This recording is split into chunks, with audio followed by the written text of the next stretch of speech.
welcome to Talking Schmidt. I'm your host, Eric Schmidt. Hello, I'm Greg Burmeister. And Greg and I were just sitting here listening to Creedence Clearwater Revival before we started this episode. Very nice music. Great band, right?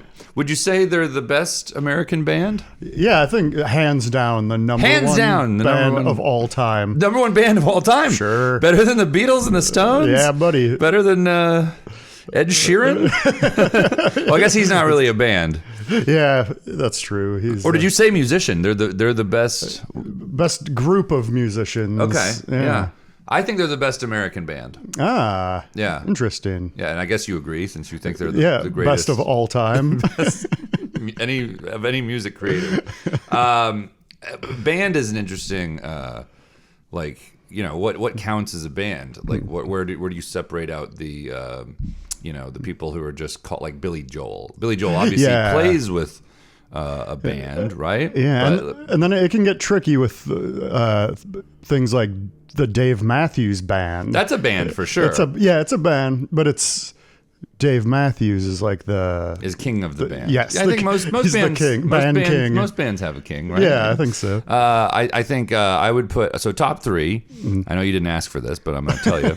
I think top three is Creedence. I think Creedence is number one, and then 2 and 3.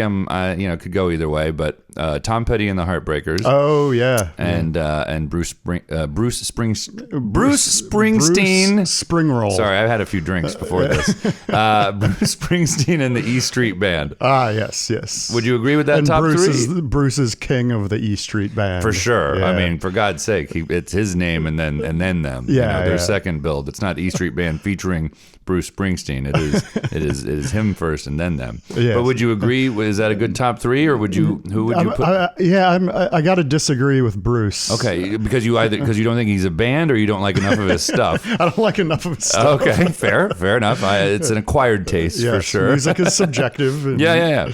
Well, would you include Tom Petty in your top three? Okay, yeah. So Tom Petty and the Heartbreakers. Big Tom Petty fan. Okay, Tom Petty and Heartbreakers in your top three. Who's third then, or who else would be up there? The Killers.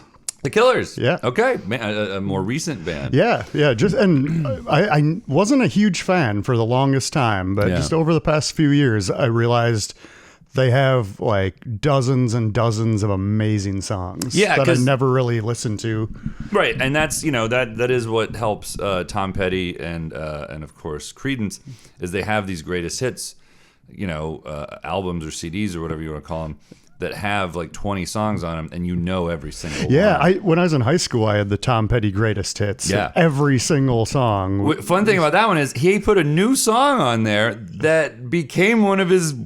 Like people were like, this is a really good fucking song. With the balls to do that, to be like, you know what, I'm gonna put a new song on my greatest. Brand new song on the he's just saying it's already the greatest. Don't worry, this too. That's like fucking Babe Ruth pointing and hitting a home run. It's a bold move. Yeah, it was Last Dance with Mary Jane, or Mary Jane's Last Dance, I think is the name of the song. Yeah, but wild that he did that. Would you consider Outkast a band? I mean, because Andre 3000 technically, is a musician, plays musical instruments. I can't say the same for Big Boy. I'm not a Big Boy scholar. I don't know if he plays any instruments. I hung out with him once, but I'm not. You weren't like, do you play instruments? Yeah, I didn't grill him about his instrumentation. Hard-hitting questions. But would you consider them a band or no? More of a rap duo? Yeah. I don't think I would say they're a band. Okay. What about Prince and the Revolution? Yeah. I'd say that's a band. Not all of his albums had them on it, right? But Purple Rain did, right? Purple Rain was a Prince and the Revolution album, I think. So 1984. Yeah, them I would definitely consider a band for sure. Yeah, and I think they're all American too, right? Like none of them are from sneaky Canada or anything, right? That's what happens when you get into like Bob Dylan and the band. True. Some of them are not from this country. The band as a whole is not American, right? And you can't count Crosby, Stills. Well, you can count Crosby, Stills, and Nash, but you cannot count Young. Yeah. So which CSN, but not Y. Right, and CSN had some pretty good songs too. Yeah. Man, we're not getting to anything I wrote down to talk about. We'll see you next week. We got sidetracked by the Creedence before the show here. Man, the weather's weird, isn't it, Greg? It's late May and it's cold out for some damn reason. Yeah, a few nights ago I was So much for that global warming. Yeah, hey, Suck it, liberals. Got him. No, but in all seriousness, Greg. yes, it's. I love this weather. Yeah, it's nice and cool. It's hoodie weather. Yeah, it's fantastic, Yeah. man. I'm really digging it too, because it's eventually going to get to where you're just miserable hot. Yes. So why not sustain a little spring weather a little longer? Absolutely. Have you noticed? It's kind of confusing on the. On your weather app. What weather app do you use, by the way? Just the built-in, built-in, weather channel one. Okay. Yeah. So it gives you two temperatures, right? It gives you the actual the temperature. feels like. And then the feels like temperature. That's the one I always look at. Why don't we all just go by that? Yeah, that's all anyone wants to or needs to know. Like, Yeah. I look at the app so I know how to dress. Right. If it's 60 and it feels like 40. Yeah, and I bet you're like me, Greg. The way you experience temperature is by feeling it. Yes. Not just a number. Right. So you want to, yeah, right. You need to know how to dress. Okay. So how about those Knicks? Not doing great. Nope. Knicks and the Wolves both down 2 games. Very sad. And by the time this airs, they'll probably just be out of the. Yeah, it'll just be Indiana and Oklahoma City. Man, the finals no one asked for. No. Well, except for fans of both of those teams. But yeah, what a boring finals that will be, and just like markets that who cares? Yeah. So I went to watch the game. I'm not going to say where because I don't want people to hound this actor that I saw there. So I'm sitting there at this bar and to watch the game, and a friend of mine who's bartending gives me a look. He's like, "Hey, look behind you, look behind you." And I'm like, oh, "What is there? Some hot lady or something?" Yeah. What are you doing here? What are you trying to get me to look at here? So I turn. And I don't really see anything that interesting. I'm like, I look at him like, what? And he's like, no. And I turn. Use your words. Yeah. Well, he couldn't because it was George Clooney was yes. coming in to watch the game. Something apparently he goes to this bar frequently to watch. He's in a play in town. So, it's right around the corner, probably. He goes and watches. Sports. Yes. After his play is done, big sportsman. Yeah, he goes out with his buddies from the show, and they watch it, and it was bizarre. I didn't, obviously he didn't seem like he was wanting to talk to a bunch of strangers or anything. So I didn't bug him or anything. I didn't go up and say, "Hey, good job in ER." Yeah. I let him be. But he seemed really nice, and he was talking to his crew of people that were there, cast and crew, I think, from the show that were there, and ordered his own drinks, which, wow, man, a lot of people probably don't even do that. Yeah. He was wearing a hat, though, so, it's to kind of keep a low profile. Yeah, a little discreet. Yeah. But, just seemed like a really nice dude. Apparently rooting for the Knicks, which is nice. But I would keep forgetting he was there, and I'd just be having my drink, watching the game, and then I'd look over and be like, "Oh yeah, George Clooney's here." It's just such a random, right fucking there, real weird. Yeah. But then they lost, so I'm like, "Well, he's bad luck. Never watch him with George Clooney." Yeah, again. I can tell you that. No more sports with Clooney. If I see him try to walk in the next time, I'm like, "Buddy, you gotta go. You gotta go somewhere else. Maybe you don't even watch the game. Yeah, maybe just go to sleep. Go somewhere. Go to bed." Wasn't drinking Casamigos. I noticed. Oh, that's his brand. Yeah. Or at least it was. I don't know if it's still. What a fraud. Heard it here first, folks. George Clooney's a phony. One of those Hollywood phonies. Yeah, typical. Yeah. Well, I hope the Knicks win, but it doesn't look like they are. Another fun celebrity thing that happened this week, Greg. Mm-hmm. I was in a music video for David Byrne. Yeah, that's exciting. Yeah. It was this guy that I had worked with before on this project where I was on the screens in Times Square. Was casting. He was directing this music video, and it was really funny. So there was a bunch of people. The premise was we were standing around waiting for a subway, and so I think I'll be in quite a bit of the music video. But there were a bunch of people, and at the end he got us all together. And put us on risers. It kind of was reminiscent of a school picture. Oh yeah. But he had this. David Byrne had this 3D or not? Is it 3D? A 3D camera that gets Oh, the 360 degree. 360. Yeah, 360 camera. Okay. Yep. Yeah, and so he kept it was just a personal he wasn't getting it for the video. Yeah. He just like thinks that's cool, and like apparently he like rides around with it on his bike too. Nice. Was he wearing a massive suit? No, regular size suit. I don't give too much away not about an the video. ill-fitting suit. No. But he was getting all these. He kept getting like videos and setting it up on like a tripod to get it of us, and I was like, "This is surreal." Like I feel like I'm getting a class picture take. It feels like a dream where I'm in a class picture situation and David Byrne is the photographer. It's so bizarre. This is the weirdest thing. Was it like on the subway platform? No, so we were in a studio. Gotcha. Yeah, that they, I probably am. I'm definitely not supposed to talk about this, and also I don't want to give away too much. Yeah, but yeah, it was a cool experience though, and everyone was really nice. David was very nice.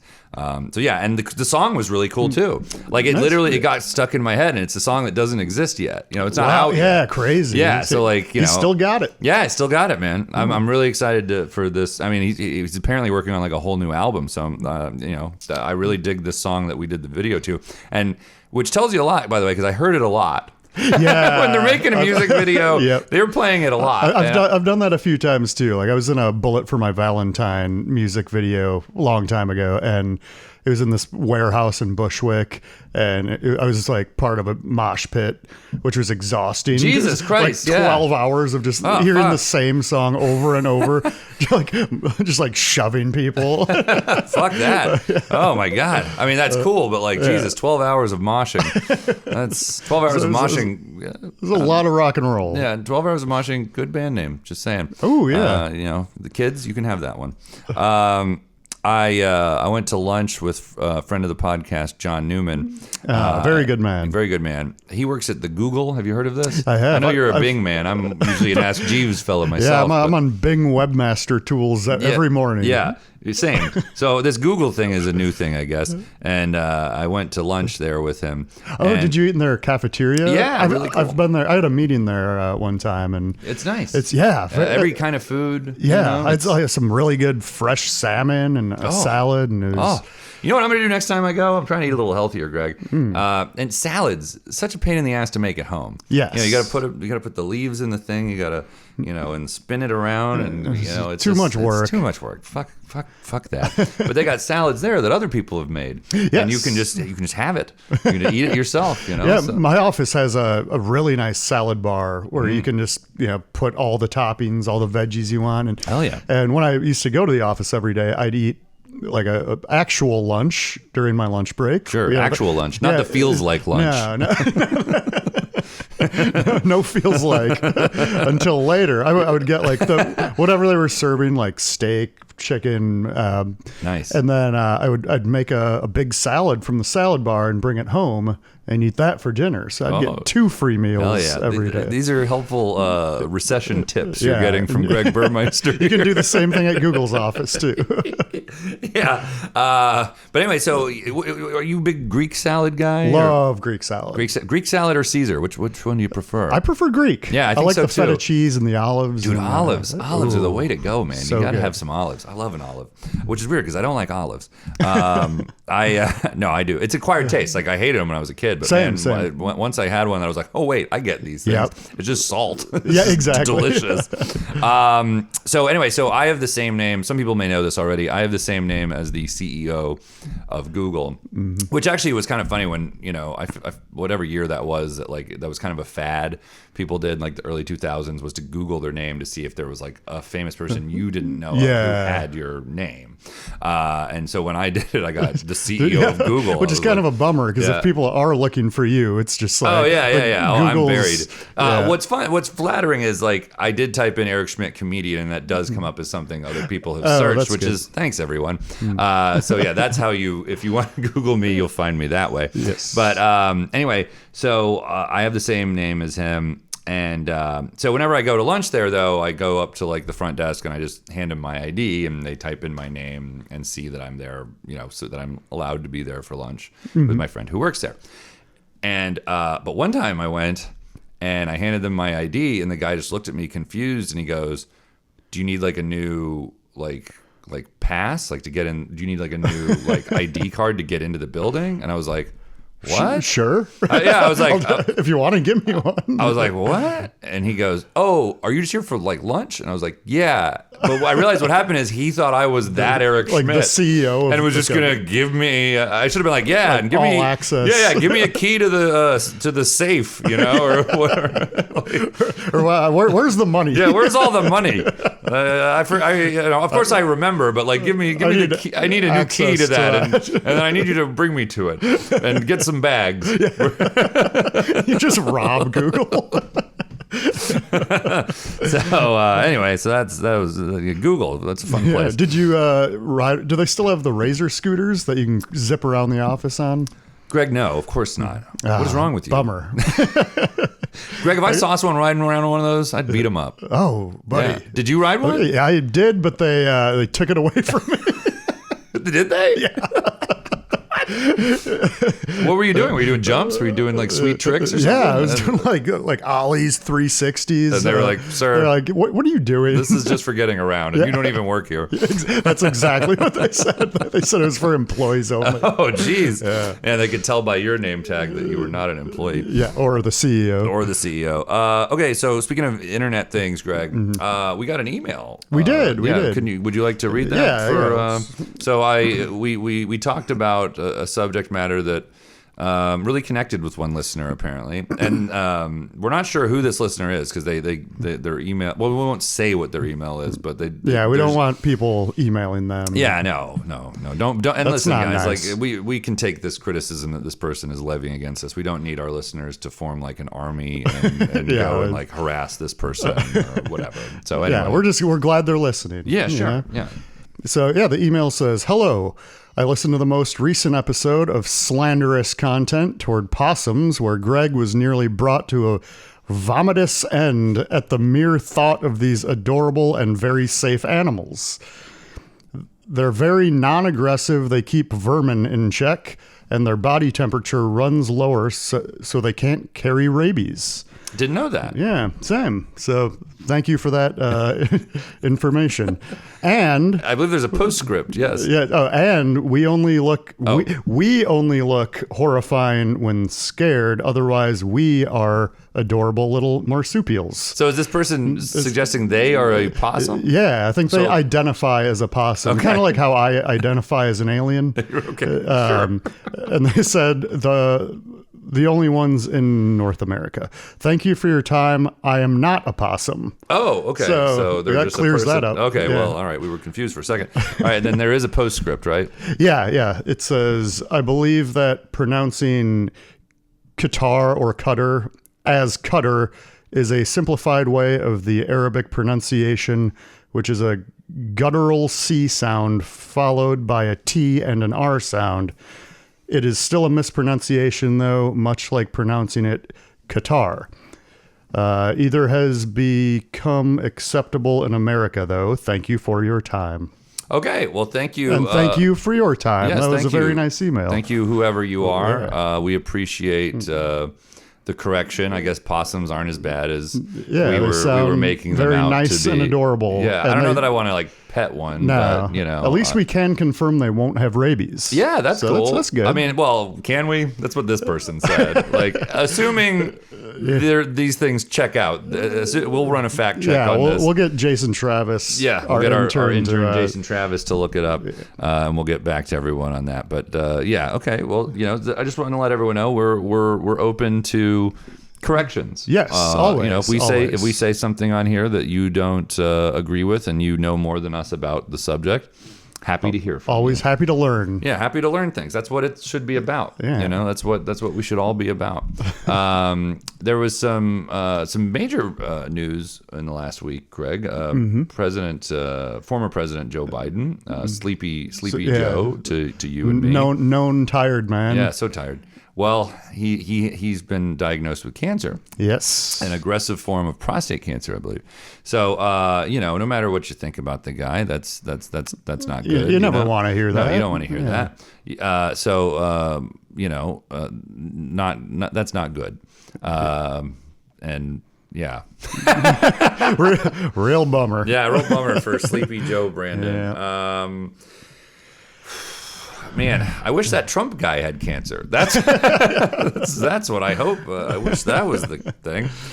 Speaking of dangerous stuff, though, did you hear arsenic? There's arsenic in rice. Did you see that? Oh no, I didn't see that. Yeah, they did a study on rice and they found there's a bunch of.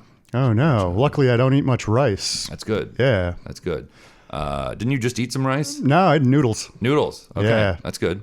Yeah, we went to lunch. Some Thai noodles with some very tasty shrimps. Ooh, no rice in there. No rice. But anyway, so it's just part of this thing where, and then also I saw they're letting Boeing not get in trouble for like how their planes keep falling a goddamn part. Crazy.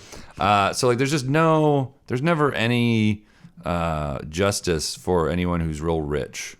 That's what basically, like rich people, the corporations and the billionaires get to pretty much just kill us. Yeah, and then with no nothing. Yeah, no punishment whatsoever. No paying for it. And then Luigi Mangione kills one fucking CEO, and they're trying to give him a damn death penalty. It's like, dude, come on, this is not even. What here. are we doing here? You got to let us kill some of you sometime. You know, there's got to be a balance. But yeah, I truly like the Boeing thing. I'm just like I don't understand like. They're someone has to pay for this. This is fucked up. This is the amount of deregulation that then they get away with because they're paying off the politicians, and then the politicians just let it get away with everything. It's just it's extremely frustrating. Yeah, I went to their factory one time where they build the airplanes. And it seemed like they were doing good. It seemed like I was questioning a lot of people there, making sure they were doing their jobs. Assembling. You were distracting them? You're the reason for this shit. But this was like 20 years ago. So it was back when they were not as public. Yeah, the planes actually worked back then. Take me back. Oh my God. Take me back to those days. I'm in a bit of a feud, a spat. Oh no. With a friend of mine in Florida. So, and you tell me, if maybe I'm in the wrong here, Greg. So this friend, I told him that he's a big Trump guy. Yes. And I'm not a big Trump guy. Yeah. He's hilarious, but shouldn't be anywhere near the lever. Shouldn't be anywhere near the levers of power. No, he should just be a comedian. Well, I can't even tell if he's trying to be funny though. That's the other thing. But he is funny. Like he says some funny things sometimes. But anyway, so this friend, and he seems to be really into the cruelty of the MAGA movement. And so I told him we were in an argument. We were not saying very nice things to each other, and I said of all my friends, you're the most like a Nazi. I didn't say you're a Nazi, right? But I was like relatively speaking. Yeah. If it's a scale or whatever, I'm over here. Like Nazis are here, and I'm over here. You're like here. Yeah. You're not here, but you're like here. But compared to everyone else, I know. Yeah. So I took it into careful consideration. Yeah. I wasn't just. Like you're a Nazi. I wasn't being like, I haven't thought about this. Words have meaning. Sure, you didn't straight up say you are a Nazi. Right, but I guess just the comparison was upsetting, and he was like, you can't say that, which is strange because I thought these folks were for the First Amendment, but he's trying to limit my speech. I guess they don't want you to say that N-word, I think is what. They're cool. N-word. They're cool with the other one, but not Nazi. So. Also, I like how he said you can't say that when you clearly said it. Yeah. Apparently you can say it. Say whatever I want. You can too. Yeah. That's how we got in this mess. You kept saying things you shouldn't have been saying. Exactly. Come on. But yeah, I don't know though. Hopefully this doesn't make him mad. Sorry. Yeah. Sorry, dude. Dog. Yeah. Hopefully we'll bury the hatchet soon. I hope so. I by the way, I've been teaching. As you know, I've been a tutor. I won't say where because boy, that'll get me in trouble. But I've been tutoring, which it's surprising they let me near kids. Yeah, but they do, and so I try to sneak like subversive political lessons into the lessons. Yeah, right? yeah. Do a little brainwashing. Sure. Well, you can't say that. But no, so like one time. Well, you tell me if I can say this. So here's what happened. I was reading a story. This young student, and the story had piñatas. Were in the story. Were part of the story, and she was like, "What if you're at a party and one kid takes all the stuff from the piñata?" Like after the bash of piñata. That's tough to do. Yeah, but she proposed this hypothesis, you know? And I was like, well, you should find an adult and ask them to make that kid share. Yeah. And she goes, what if there are no adults? And I was like, then you get the stick and you make that kid share. Exactly. I think that's good advice. I think so too. Also, right? Also, why are there no parents at these parties? I probably should have asked that, but I told her a workaround for that issue. In case you are in that scenario, if she finds herself at an adultless birthday party as a child and someone is taking all the goddamn candy. Yeah. So anyway, I think that's just a good lesson, right? Yeah, sure, I think so. Sure, you can apply that to the larger, the global economy, the national, the capitalism by which America works. If someone is not going to share something, go take it. See? Now we're talking, Greg. Come on. So plugging some stuff, Live Snakes. June 5th, I'm actually hosting that one. We had to switch. Jay Jordan is going to have to be out of town for a TV thing. I'm probably not supposed to say that either. But he's going to be out of town, so we're just basically swapping. He's doing September? Yeah, he's going to host the September one, and I'm hosting the June 5th one. I'm scrambling to book it, but I'll get it booked. I've got Davidson Boswell thus far, and Brandon Collins, both hilarious, wonderful comedians. Yeah. Looking forward to having them on. And then you're going to do music. Mm-hmm. Which will be great. And then, so just looking forward to that show. Come out. That's June 5th, Thursday, 9 p.m. Doors at 8:30. $10 cash at the door. Yep. Yeah. And photos by Mindy Tucker. Oh, very good. Well, I don't know if she's going to be there taking pictures at this one, but all of our advertising is Mindy pictures. True. And then I have the open mic. If you're a comedian in New York that likes to do open mics, I run one every Thursday at the Gutter. Also, that's where the Live Snake show is, at the Gutter. And that's at 5. So it's $5, 5 p.m. You get 5 minutes. Yep. Come to that. Stick around for the Live Snake show. There you go. Make a night of it. But that's the mic is weekly. And then also, I just want to tell people, comedians, this is my vision for that mic. If you're like a friend of mine, what I want to have happen is I'd love it if just like 15 of like the same people just came and just did that mic every time, and then we could close it. It wouldn't be an open mic. We could just close it. It'd just be us working on our secret stuff. society. Yeah, and then we can start drinking blood. Oh, yeah, buddy. Yeah. I like where this is going. Animal blood, human blood, I don't care. Possum blood. Well, now you're going to get a fucking email again. God damn it. Oh, Greg. no. But anyway, so that's my vision. So if you're and we have like a good like 8 to 10 people now, which is good. So we just need like 5 more people to like show up, make a good crew of this. Yeah. So anyway, if you're a comedian and you're interested in that kind of thing, hit me up. Let's make this happen. And thank you. And thank you, Greg. And thank you. And also with you. Thank you for listening. Have a wonderful day.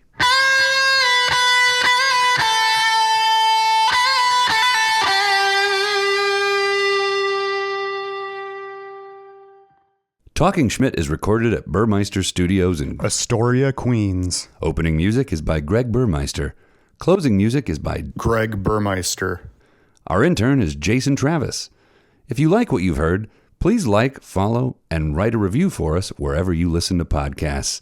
If you didn't like it, please keep listening to it, but keep your opinions to yourself. If you really liked it, you can find bonus episodes over on our Talking Schmidt Patreon page. Membership is just $5 per month, and it goes a long way to buy us the equipment and bourbon we need. Thanks in advance, and hope you're doing great.